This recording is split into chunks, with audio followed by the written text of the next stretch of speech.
Allah tuh maha baik sama engkau. Engkau yang tidak tahu diri. Wallahi say. Kita tuh kalau sering ngeluh karena kita lupa dengan nikmat yang Allah berikan.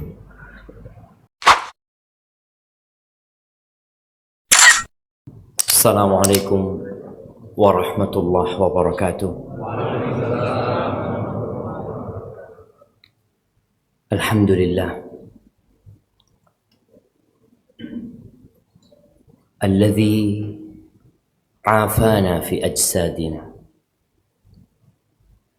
wa radda alaina arwahana wa adhina lana bidzikri.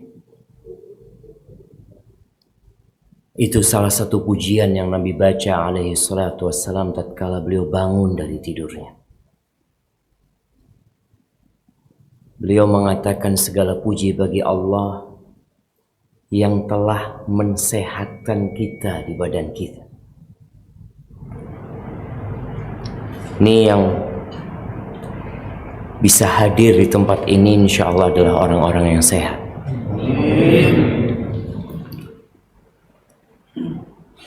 Dan mengembalikan kepada kita ruh-ruh kita.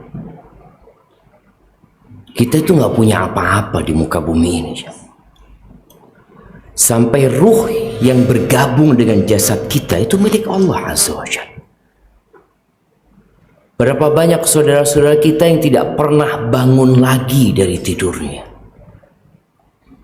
Dan yang terpenting dari semua itu, Allah memberikan izin kepada kita untuk mengingatnya. Akan datang satu masa, kata Nabi SAW, yusbihur rajulu mu'minan wa yumsi kafiran wa yumsi mu'minan wa yusbihu kafiran. Akan datang satu masa di mana seorang sore harinya masih beriman, pagi harinya sudah kafir. Bangun dari tidurnya sudah tidak mengingat Allah Azza wa Jalla, bahkan sudah berpindah agamanya. Dan ada yang paginya masih sempat hadir di kajian, bangun subuh, beribadah kepada Allah Azza wa Jalla, tapi sore harinya sudah melupakan Allah Jalla Jalla. Sudah kafir. Yabi'u dinahu bi'aradin minad dunya. Dia melakukan itu, menjual agamanya untuk mendapatkan sedikit kenikmatan dunia. Maka kita bersyukur kepada Allah Azza wa Jalla karena diberi kesempatan untuk mengingatnya pada pagi hari ini, dan semoga Allah mematikan kita di atas agamanya. Allahumma salli wa sallim wa zid wa barik wa an'im ala abdika wa rasulika habibina wa sayyidina Muhammadin wa ala alihi wa ashabihi ajma'in. Ya Allah, semoga salawat, salam, berkah dan nikmat senantiasa Engkau curahkan untuk hamba kekasih-Mu, untuk baginda Nabi kita Muhammad alaihi salatu wassalam, yang lewat jalan beliau kita mengenal Allah Jalla Jalla. Entah kalau Allah tidak mengutus nabinya, kita seperti apa? Mungkin sebagian kita masih menyembah berhala-berhala, patung, pepohonan, gunung, lautan. Maka jangan lupa untuk memperbanyak salawat buat Rasul Sallallahu Alaihi Wasallam, untuk keluarga beliau, untuk istri-istri beliau, untuk putra-putri beliau, dan untuk seluruh sahabat Nabi. Semoga Allah meridhai kita bersama mereka. Amma ba'd, tahibati fillah. Banyak kejadian, baik itu yang menimpa diri kita atau menimpa kerabat kita, atau terjadi di negeri kita, yang kita merasa kok kayaknya kurang pas, kurang tepat buat kita. Bahkan terkadang ada perasaan berburuk sangka di dalam diri kita kepada Sang Pencipta. Kok bisa dia yang meninggal dunia? Kok bisa dia yang kena musibah? Kenapa ini bayi baru lahir? Ini bayi baru lahir. Kok sudah kena tumor? Kenapa? Kok bukan pelaku dosa, perampok, orang-orang yang zalim itu yang terkena musibah? Terkadang kita membaca berita seorang bocah yang diperkosa. Na'udzubillah min dzalik. Kenapa? Apa salah bocah tersebut? Ahibati fillah. Perasaan-perasaan seperti itu, prasangka-prasangka yang muncul itu disebabkan banyak hal. Di antaranya kita nggak kenal sama Allah Azza wa Jalla. Yang kedua, kita tidak tahu kenapa kita berada di muka bumi ini. Tadi imam kita di rakaat pertama membaca akhir surat Al-Hasyr. Di 3 ayat terakhir itu, bukan di 3 ayat terakhir, semua yang dibaca sebenarnya mengandung ilmu tentang Allah Azza wa Jalla. Allah mengenalkan dirinya kepada kita. Huwallahu alladhi la ilaha illahu alimul ghaibi wasyahada huwar rahmanur rahim. Itu Allah jemaah. Tiada yang berhak disembah melainkan hanya Allah semata. Alimul ghaibi wasyahada.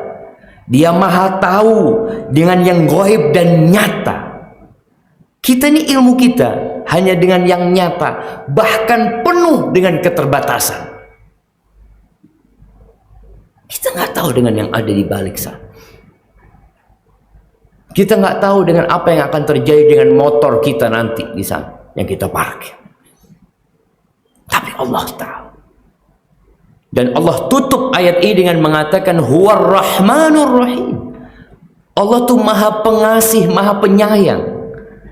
Sehingga kita perlu tahu apapun yang menimpa kita, apapun yang terjadi di negeri kita, Semeru yang batuk-batuk,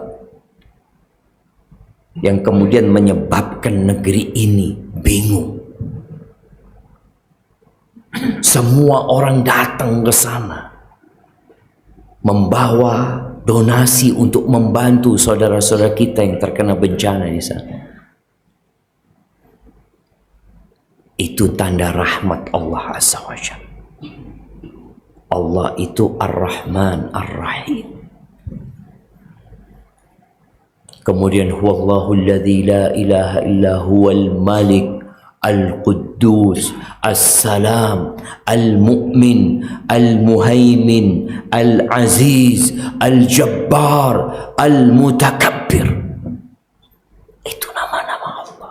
Subhanallah amma yusyrikun. Orang pada menyekutukan Allah Azza wa Jalla, nggak kenal sama Allah. Berapa banyak kita melihat manusia-manusia yang masih menghambakan diri mencari rizki di lereng-lereng gunung, di tempat-tempat bersemedi, di tempat-tempat keramat. Kemana engkau cari rizki? Kepada siapa engkau memohon rizki? Mungkin kau merasa sulit ekonominya, ada permasalahan yang menimpamu. Kemana Allah Azza wa Jalla? Sebagian kita nggak kenal sama Allah. Wallahul Khaliq Al-Bari Al-Musawwir. Allah yang menciptakan, Allah yang mengadakan, Allah yang membuat rupa. Lahul Asmaul Husna. Bagi Allah itu semua nama-nama yang indah itu hanya milik Allah Jalla Jalaluhu. Yusabbihu lahu ma fis samawati wal ardh. Bayangin, semua yang di langit dan di bumi itu bertasbih, menyucikan Allah. Tapi sebagian manusia malah berburuk sangka sama Allah, merasa takdir Allah nggak tepat buat dia. Kenapa dia terkena hal ini? Apa salah dia? Apa dosa dia? Yusabbihu lahu, bayangin, burung-burung bertasbih untuk Allah Azza wa Jalla. Mereka lebih kenal kepada Allah daripada kita. Ikan-ikan di lautan bertasbih, semut-semut di lubangnya bertasbih, menyucikan Allah Azza wa Jalla. Yusabbihu lahu ma fis samawati wal ard wa huwal azizul hakim. Dan Allah maha perkasa dan maha hikmat, bijaksana. Maka tatkala kita hendak berbincang tentang hikmah dari musibah, hampir semua yang ada di tempat ini punya masalah. Tapi dia berusaha untuk membungkus masalah itu dengan senyum dan optimis kepada solusi dari Allah Azza wa Jalla. Pernah ada sebuah kejadian, disebutkan bahwa itu kisah Dzulqarnain. Bagaimana dia hendak menghibur ibunya. Dia sudah sakit-sakitan, dia sudah akan meninggal dunia. Dia mengatakan ke ibundanya apabila datang kitabku ini, suratku ini, Bunda, aku minta engkau ngundang orang satu kampung untuk makan di rumah. Engkau pun bikinkan makanan buat mereka.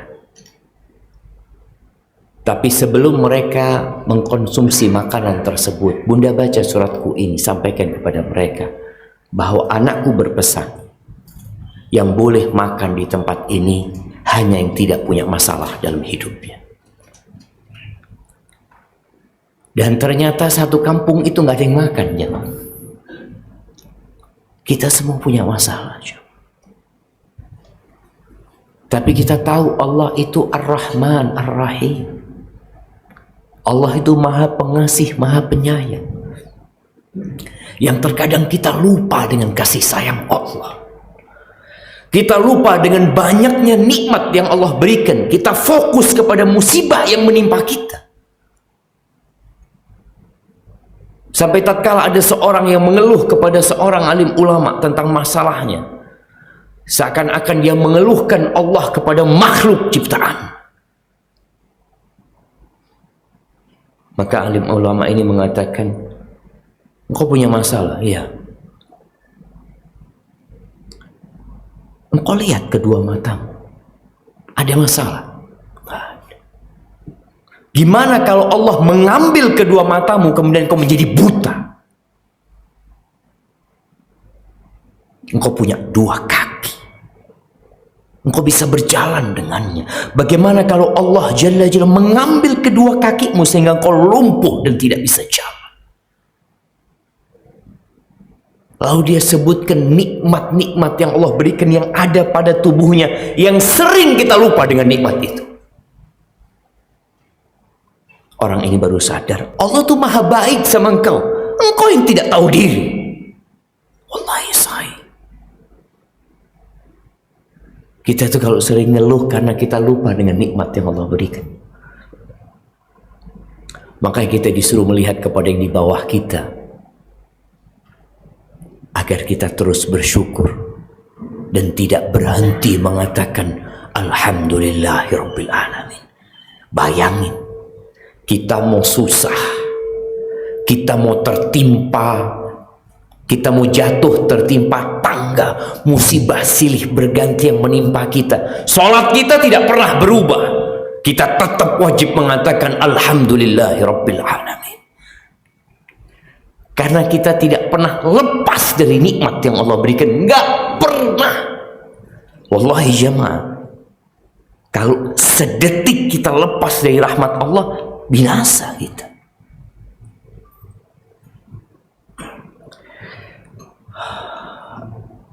Ahibati fillah, kita perlu mengenal hakikat dunia ini. Setelah kita kenal sama Allah, ya kalau kepingin kenal sama Allah Jalla Jalaluh, baca surat cinta yang Allah karuniakan kepada kita. Baca Al-Quranul Karim yang Allah kirimkan sebagai rahmat, sebagai penyembuh, sebagai hidayah. Itu Quran. Quran diturunkan bukan untuk mempersulit hidup manusia. Allah Azza wa Jalla mengatakan, Taha ma anzalna alaikal qur'ana litashqa. Kata Allah, kami tidak menurunkan Quran ini untuk menyengsarakan kalian. Bukan. Kalau kepingin tahu kenal sama Allah, baca Al-Quranul Karim. Di setiap halaman, di setiap ayat, ada pesan-pesan yang indah dari Allah Jalla Jalaluh, yang kalau kita merenungkannya, ya paling tidak kita akan dapat meniti jejak Rasul Sallallahu Alaihi Wasallam. Kita lihat bagaimana Nabi Alaihi Salatu Wassalam sholat sampai bengkak kakinya.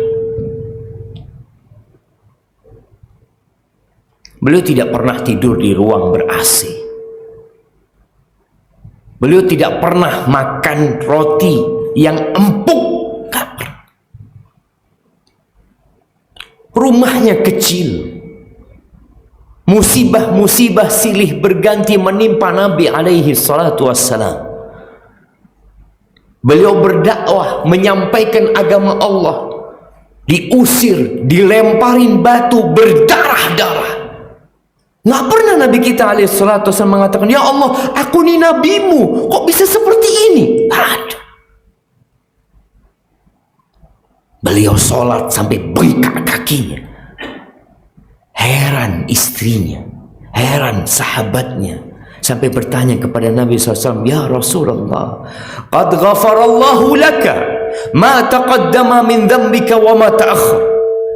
Udah selesai urusannya ya Rasulullah. Dosa-dosamu yang lalu, yang akan datang sudah diampuni. Terus kenapa bisa seperti ini? Afala akun abdan syakura. Apakah nggak pantas aku untuk menjadi hamba yang bersyukur kepada Allah Azza wa Jalla? Seringkali di rumahnya nggak ada makanan Nabi kita alaihi salatu wassalam. Tanya kepada istrinya, ada sesuatu yang bisa dimakan? Kata istri, nggak ada. Kata Nabi alaihi salatu wassalam, idzan ana shaim. Kalau gitu hari ini aku puasa. Bayangin ya, Rasul SAW hidup seperti itu, meninggal dunia alaihi salatu wassalam dalam kondisi baju besinya digadaikan untuk makan, digadaikan untuk beli gandum. Lalu kita banyak mengeluh dengan kondisi kita. Maka kita harus tahu dengan hakikat kehidupan dunia ini. Kalau kita diciptakan bukan untuk bersenang-senang, bukan.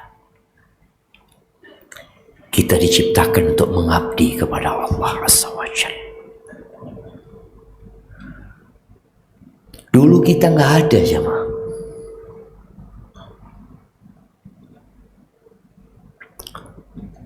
Dulu nggak ada yang namanya Syafiq bin Riza, bahasa lama nggak ada. Riza dulu juga nggak ada. Terus kita jadi ada. Untuk apa? Untuk menguji siapa di antara kalian yang paling baik amalan. Alladzi khalaqal mauta wal hayat. Dialah Allah Jalla Jalaluh yang menciptakan al-maut, ketidakadaan, kematian, kita nggak ada dulunya. Wal hayat, kemudian kita jadi hidup. Allah menciptakan kehidupan ini. Allah menyediakan segala fasilitas yang dapat dinikmatin oleh manusia, bukan untuk kesenangan, tapi liyabluwakum ayyukum ahsanu amala, untuk menguji siapa di antara kalian yang paling baik amalannya. Kita berada di ruang ujian. Apa yang terjadi tatkala kita masuk ruang ujian? Ini yang mahasiswa bentar lagi akan UTS. Nah, yang sebagian mungkin sudah selesai, anak-anak sekolahan. Ketika dikasih tahu, insya Allah Senin depan itu ujian. Senin, Selasa, Rabu, Kamis, Jumat, selesai. Apa yang akan terjadi dengan anak ini? Siap. Dia akan membaca. Dia akan serius. Sebelum ujian dia sudah serius. Ketika hari-hari ujian, tidurnya sedikit, makannya tidak beraturan, buku selalu dia bawa, doa selalu dia panjatkan. Sampai selesai ujian, baru dia bisa istirahat. Dan kita berada di ruang ujian ini sampai kapan? Sampai ajal menjemput kita. Berarti waktu istirahat kita itu nanti, bukan sekarang. Makanya jangan heran kalau orang di ruang ujian itu tegang, ya, serius, nggak bergurau. Kalau ada yang bergurau dia marah. Kalau ada yang mengganggu dia emosi. Iya, kenapa anak sedang ujian? Tapi sebagian di ruang ujian itu main-main. Di waktu serius dia bercanda. Di waktu bersungguh-sungguh dia santai. Sehingga dia akan kehilangan waktu santai yang sebenarnya. Yang namanya di ruang ujian ya harus siap. Allah Azza wa Jalla berfirman di surat Al-Anbiya ayat 35. Kullu nafsin dha'iqatul maut. Semua yang bernyawa itu pasti merasakan kematian. Presiden mati. Rakyat jelata pun mati. Orang kaya yang memiliki harta 1.000 triliun, yang kalau biaya hidup dia tiap tahun itu 1 triliun, berarti umur dia berapa jemaah? Dia punya 1.000 triliun. Kalau 1 tahun dia butuh 1 triliun biaya hidupnya, uang dia cukup untuk berapa tahun? 1.000 tahun. Iya. Dia mati umur 70 tahun. Itu duitnya dikemanakan? Yang pejabat mati, yang sehat mati. Jangan berpikir kalau sudah sakit-sakitan, oh koyo itu mati. Oh. Kita lihat di masa COVID-19 ini, berapa banyak tenaga medis, mulai dari dokter dan lainnya, yang ngobatin orang sakit, yang dia mengatakan sudah parah ini, dokternya mati duluan. Yang sakit pulang ke rumahnya. Kullu nafsin dha'iqatul maut. Yang kecil mati. Seringkali kita dengar orang tua yang nunggu kelahiran anaknya. Ternyata anaknya lahir tidak bernyawa. Kullu nafsin dha'iqatul maut. Para nabi mati. Mereka orang-orang soleh. Mereka orang-orang yang dicintai Allah Jalla Jalaluh. Nabi kita Muhammad alaihi salatu wassalam, makhluk yang paling dicintai Allah Jalla Jalaluh. Apa kata Allah kepadanya? Innaka mayyitun wa innahum mayyitun. Engkau mayit. Divonis oleh Allah Azza wa Jalla, engkau mayit. Engkau mati. Wa innahum mayyitun, dan orang-orang itu bakal mati semua. Wa nabluukum bisyarri wal khairi fitnah. Setelah Allah katakan kullu nafsin dha'iqatul maut, wa nabluukum, dan kami memberikan ujian kepada kalian. Bisyarr, bentuk ujiannya itu keburukan, sesuatu yang tidak kita sukai. Allah ciptakan setan, itu ujian buat kita. Allah ciptakan berbagai macam kesenangan di dunia ini yang juga ujian. Betul. Yang kaya juga diuji. Hanya kebanyakan kita itu kalau sedang senang tidak merasa diuji. Kalau susah, Allah Ustaz, ana sedang diuji Ustaz. Masya Allah. Kemarin antum nggak diuji? Enggak Ustaz, sekarang diuji. Allah Akbar. Ini pemahaman yang salah, jemaah. Ketika dia merasa sedang susah, sedang diuji, dikasih sehat, dikasih harta, naik jabatannya, tidak merasa diuji, ini tanda-tanda kebinasaan buat dia. Karena Allah benar-benar menjelaskan, wa nabluukum bisyarri wal khairi fitnah. Itu fitnah buat engkau. Yang nggak punya anak, kasih ujian nggak? Iya Ustaz, anak udah 10 tahun Ustaz diuji sama Allah nggak punya anak. Menurut antum yang punya anak itu nggak diuji? Yang punya anak pun diuji. Innama amwalukum wa auladukum fitnah. Allah sebutkan harta kalian supaya yang kaya juga tahu dia sedang difitnah. Yang punya anak, anak-anak kalian adalah fitnah, ujian, cobaan dari Allah Azza wa Jal. Dan wa ilaina turja'un, kata Allah, kepada kami kalian akan balik semuanya. Ini menunjukkan kita sedang tidak berada di tempat tinggal. Kita akan balik. Semua akan kita tinggalkan. Oleh karena itu, kalau ada musibah yang menimpa kita, ada orang yang meninggal dunia, kita mengatakan inna lillahi wa inna ilaihi raji'un.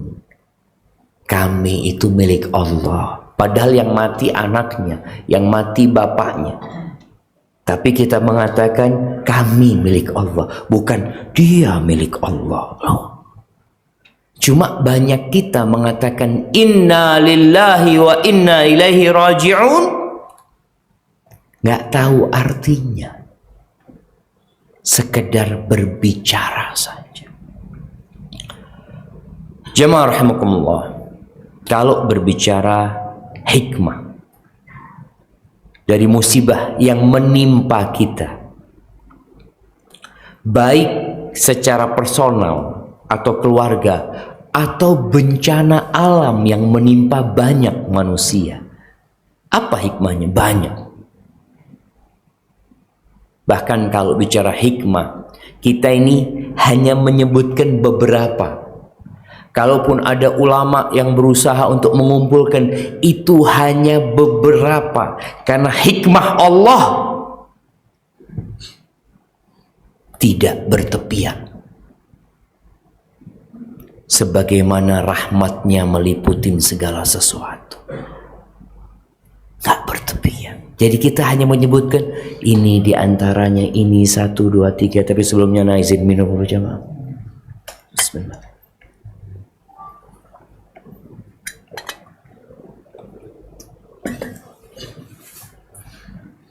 Ada yang salah air ini jamaah.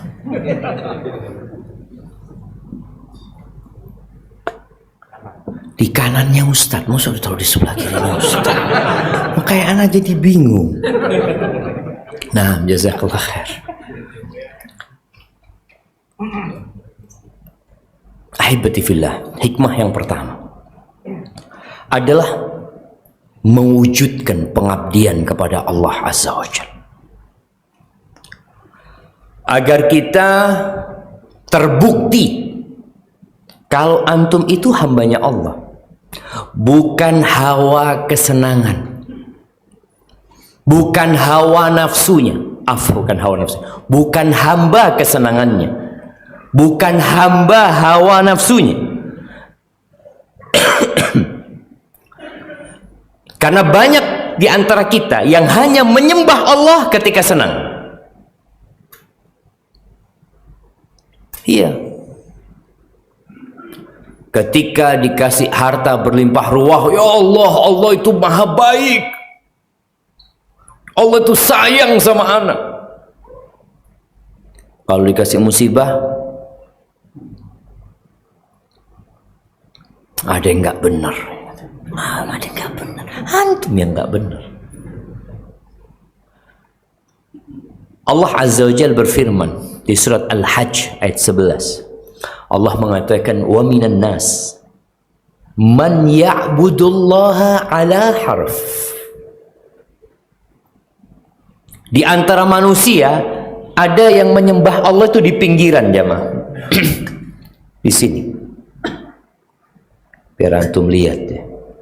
Oh, di sini anak kasih contoh.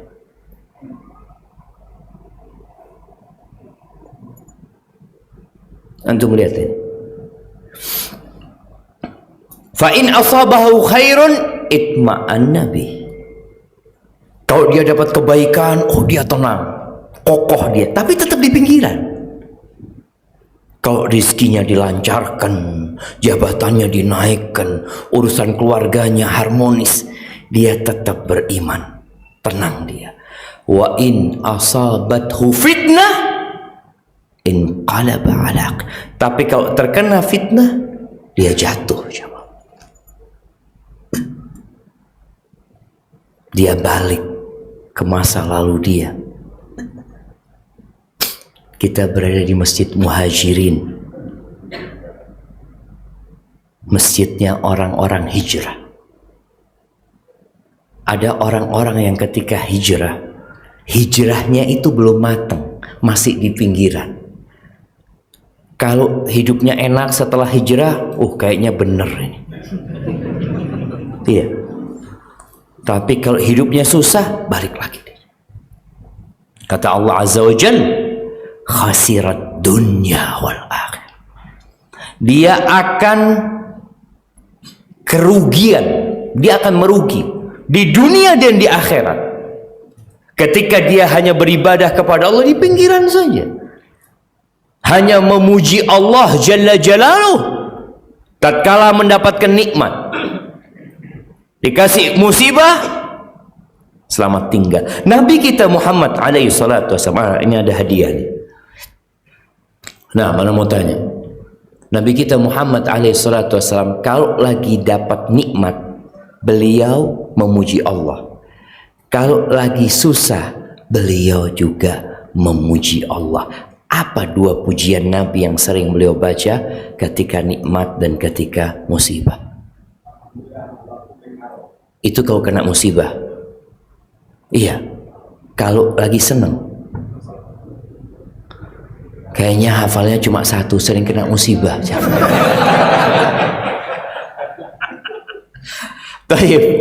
Kalau lagi dapat nikmat, alhamdulillah juga. Nah, alhamdulillahilladzi bi ni'matihi tatimmu shalihat. Masya Allah. Fadhlan, kasih hadiahnya. Segala puji bagi Allah yang dengan nikmatnya semua kebaikan-kebaikan jadi sempurna. Jadi beliau susah pun mengatakan alhamdulillah ala kulli hal. Maka antum jangan ngafalin ini doang ya, alhamdulillah ala kulli hal. Alhamdulillah ala kulli hal. Emangnya antum susah terus? Enggak kan? Hafalkan alhamdulillah alladzi bi ni'matihi tatimmu shalihat, supaya antum tidak congkak, enggak angkuh. Oh ini karena saya, oh karena usaha saya, karena kecerdasan. Lah, itu karena Allah. Antum bagaimana bisa survive ketika COVID itu? Ya, saya ini memang sudah berpikir. Loh, berpikir. Itu dia nggak ngomong, alhamdulillah ini Allah semuanya. Nggak ada, karena berpikir. Kemudian saya merencanakan, saya melihat saya buka usaha ini dan itu survive saya. Teman-teman nggak mikir, oh cuma dia yang mikir. Ini seharusnya kita mengatakan alhamdulillah alladzi bi ni'matihi tatimmu shalihat. Yang kedua, kalau bicara hikmah dari musibah dan petaka itu untuk mempersiapkan kita meraih jabatan yang lebih tinggi. Antum lihat ya, seorang prajurit, seorang tentara, kalau dia kepingin jadi kolonel, apa yang harus dia lakukan? Dia harus tes, dia harus diuji, dikirim kadang-kala dulu ke tim-tim. Hampir kalau kita lihat jenderal-jenderal itu semuanya pernah di tim-tim sana. Sekarang dikirim ke Papua, dikirim ke pelosok-pelosok. Untuk apa? Untuk naik jabatannya, supaya pantas mendapatkan penghargaan. Jadi ketika antum terkena musibah, antum harus berbaik sangka sama Allah. Oh ini, insya Allah aku akan dikasih sesuatu sama Allah Azza wa Jalla, agar aku pantas mendapatkan ya sesuatu yang lebih. Nabi Yusuf alaihissalam, gimana Nabi Yusuf ini jamaah? Nabi dikasih ujian di rumahnya sendiri. Yang mendolimin beliau itu siapa? Kakak-kakaknya jamaah. Ada yang mengatakan kalau didolimin orang lain itu ana masih tahan Ustaz. Tapi kalau yang mendolimin dulur dewe Ustaz, loro hati Ustaz. Nah, wa dhulmu dhawil qurba ashaddu madadatan 'ala an-nafsi min waq'il husamil muhannati. Kezaliman yang dilakukan kerabat itu lebih menyakitkan daripada tebasan pedang India. Sakit sekali. Dan itu Allah berikan kepada Nabi Yusuf alaihissalam. Dipisahkan dari orang tuanya. Setahun, 2 tahun, 3 tahun. Dalam beberapa buku tafsir disebutkan 30 tahun dipisahkan dari bapak. Gimana beliau diuji, dimasukkan ke sumur ya. Kemudian dijual, dibeli, kemudian dibawa ke Mesir, tempat yang jauh dari negeri mereka. Ketika beliau sudah remaja, menjadi pemuda yang tampan, dikasih ujian yang lebih berat. Kemarin diuji dengan kesusahan, sekarang diuji dengan ketampanannya. Jadi orang-orang yang tampan ini diuji juga. Jangan merasa Ustaz, ana itu kalau jalan semua akhwat-akhwat pada ngeliatin ana, Masya Allah. Antum sedang diuji. Nabi Yusuf diuji dengan ketampanannya. Sebagian orang berpikir ketampanan ini manfaat buat antum, bisa jadi bala buat antum. Dan itu yang terjadi. Bagaimana Imra'atul Aziz diuji dengan tadi istrinya, ya orang yang merawat dia di rumah tersebut. Seorang wanita bangsawan cantik, di rumahnya berduaan, ditutup pintunya, semua ditutup. Nabi Yusuf dikatakan, hai talak, ayo mau kemana? Lari Nabi Yusuf jamaah. Antum kira-kira kalau ada yang ngajak antum, Mas, Reneo Mas, Insya Allah. Antum GR langsung jamaah, ya Allah, anak ini lari susah ternyata. Itu ujian. Artinya, setelah ujian dengan satu perempuan, diuji dengan perempuan-perempuan yang banyak. Bagaimana nih perempuan mengundang bangsawan-bangsawan ke rumahnya, lalu menyuruh Nabi Yusuf keluar.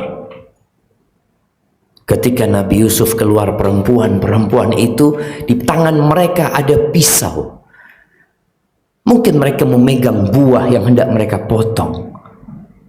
Ketika melihat Nabi Yusuf, faqatta'na aydiyahun, mereka menyayat-nyayat tangan mereka, tidak sakit. Supaya antum tahu kenikmatan jiwa dengan sakit jasad ini, aduh, itu berbeda. Dia menyayat tangannya, tapi karena jiwanya senang melihat Nabi Yusuf, berdarah-darah tangan mereka. Mereka mengatakan, ma hadza bashar, in hadza illa malakun karim. Ini bukan manusia, ini malaikat, ini kata mereka. Subhanallah. Setelah itu perempuan ini mengatakan kepada yang disebutkan namanya Zulaikhah, ya, mengatakan kepada tamu-tamunya, kalian tahu dia bukan hanya tampan luarnya, tapi dia juga tampan jiwanya. Ini yang aku ajak, tapi dia nggak mau. Dia menunjukkan laki-laki ini bukan laki-laki mata keranjang, bukan.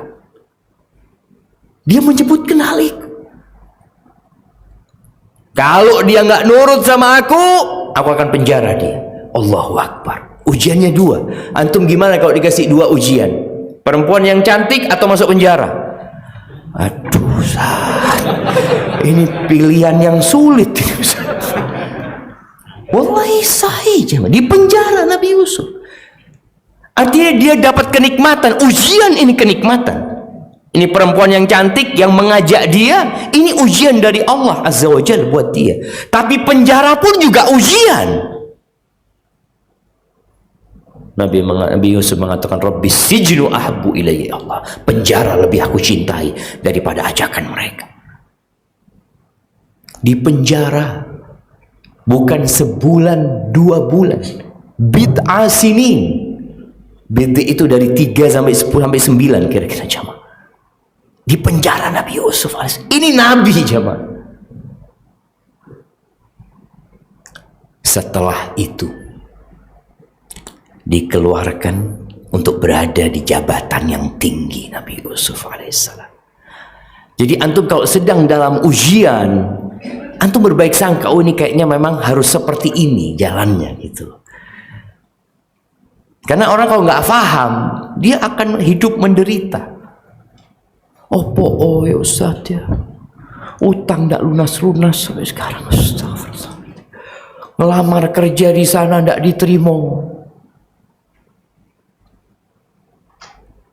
Sudah bekerja di PHK. Allah itu maha tahu dengan apa yang dibutuhkan oleh antum. Ahibati fillah. Yang ketiga, ternyata musibah itu dapat menghapuskan dosa kita. Musibah yang menyakitkan buat kita itu dapat menghapuskan dosa kita. Lu Ustaz, anak ini sudah sholat malam terus Ustaz. Ini ada orang yang tidak merasa punya dosa, maka dikasih musibah sama Allah Azza wa Jal. Rasul sallallahu alaihi wasallam mengatakan, ma yazalul bala'u bil mu'mini wal mu'minati, akan ada bala yang menimpa seorang laki-laki yang beriman, perempuan yang beriman, fi nafsihi, di dirinya, wa waladihi wa malihi. Musibahnya kadangkala di dirinya, kadangkala di hartanya, kadangkala di anaknya, hatta yalqallah wa ma alaihi khati'ah. yang nilai akhirnya orang ini berjumpa sama Allah nggak punya dosa. Maka ketika Nabi SAW membesuk seorang perempuan dari sahabatnya yang dia demam, menggigil dia jam, Nabi SAW mengatakan kepadanya, "Ya Umma Sa'ib, malaki tuzafzifin." Umma Sa'ib, kenapa engkau menggigil? Ada apa? Dia mengatakan, "Al-humma ya Rasulullah, la barakallahu fiha."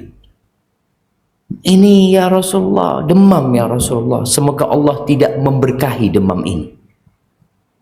Dia mengatakan, semoga Allah tidak memberkahi demam ini. Kadang-kala ada di antara kita kalau sakit itu menjelek-jelekan, memaki penyakitnya. Kata Nabi SAW, la tasubbil humma, jangan engkau maki demam ini, jangan. Kenapa? Karena dia akan memborong dosa-dosa manusia. Sebagaimana alatnya pandai besi itu membersihkan besi dari karat-karatnya. Maka jangan dicela. Ini Nabi menyebutkan sampai ada orang yang dikasih bala, ada balanya nggak pernah hilang, jemaah. Seperti orang ya yang kena penyakit dan dokter menvonis kayaknya dibawa mati penyakitnya. Orang yang kena stroke, ya terkadang dia bisa sembuh tapi nggak seperti dulu lagi, jalannya susah. Orang yang kena kanker, ada bayangan dalam diri dia harus kemo terus, harus hati-hati makannya, dijaga, semua berkaitan dengan penyakit itu. Itu semua bala yang dapat membersihkan dia dari dosa. Dan Nabi SAW dalam hadis yang diriwayatkan Imam Tirmidzi, beliau mengatakan, "Idza aradallahu bi'abdihil khair." Kalau Allah menginginkan kebaikan buat hambanya, kebaikan, apa kata Nabi SAW? Ajjala lahul uqubata fid dunya.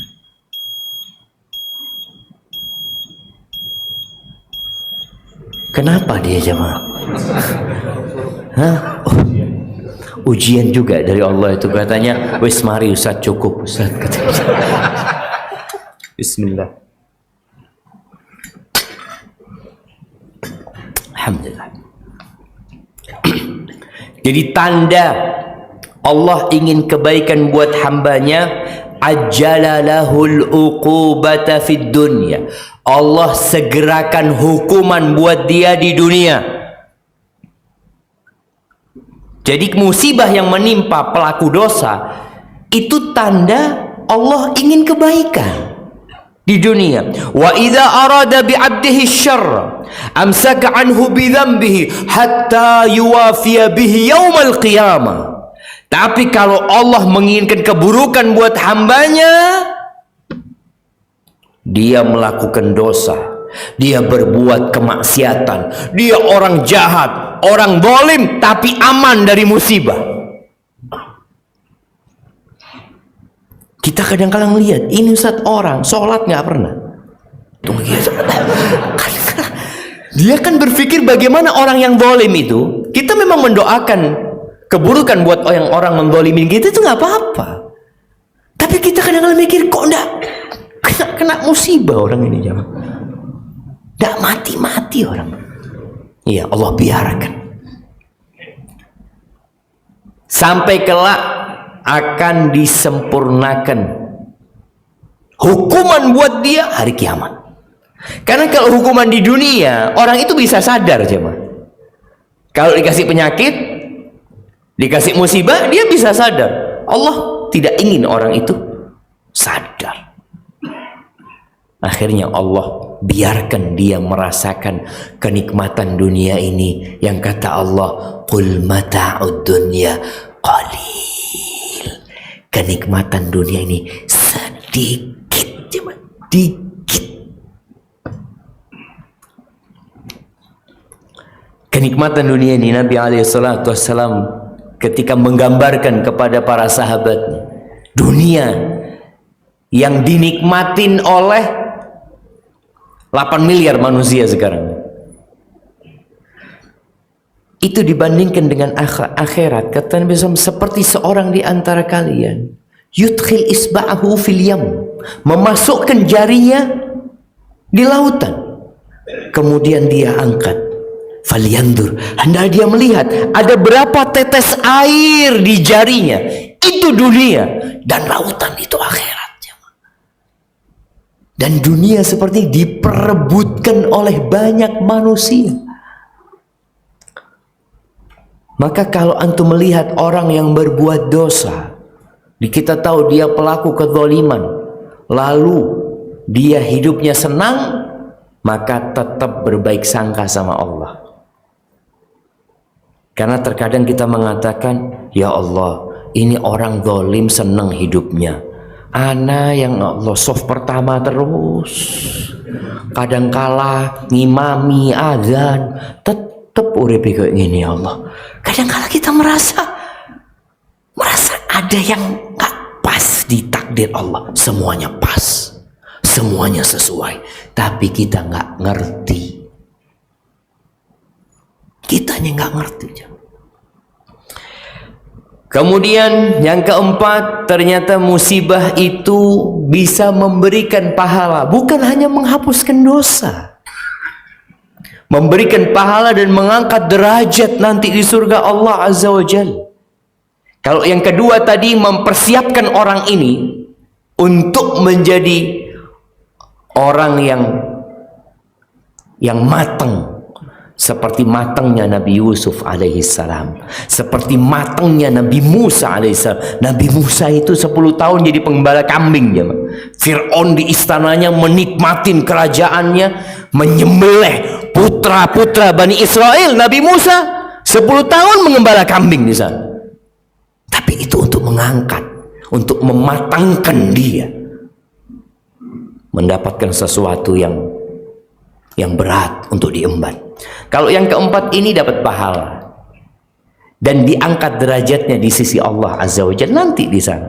Jadi sebenarnya pengangkatan derajat itu di dunia dan di akhirat. Tapi di akhirat yang lebih banyak lagi. Dalam hadis yang diriwayatkan Imam Muslim, Rasulullah sallallahu alaihi wasallam mengatakan, ma yusibul mu'min, ma yusibul mu'min, bukan orang kafir ya.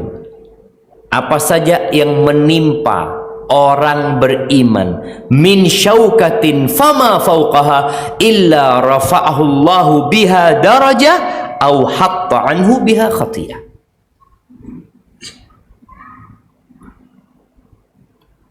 Masya Allah, anak kira habisnya air tanda habisnya kajian zaman. Ini ditambahin airnya Ustaz ini.